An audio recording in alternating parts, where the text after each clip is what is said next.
Hi guys, this is Gerald Portich from Philippine Property Homes. Alam nyo ba guys kung paano mag-transfer ng title through extrajudicial settlements? Kung hindi pa, ito ang dapat nating gawin.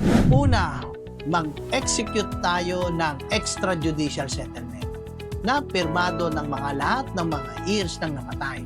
Pangalawa, kumpletuhin natin lahat ng mga dokumento tulad ng tax declaration, original copy ng title, at mga kinakailangan pang dokumento para maproseso natin. Once na kumpleto natin ang mga dokumento, ay pupunta tayo sa BIR. Magbabayad tayo ng estate tax at isasubmit natin sa kanila hanggang lumabas ang tinatawag na ICAR.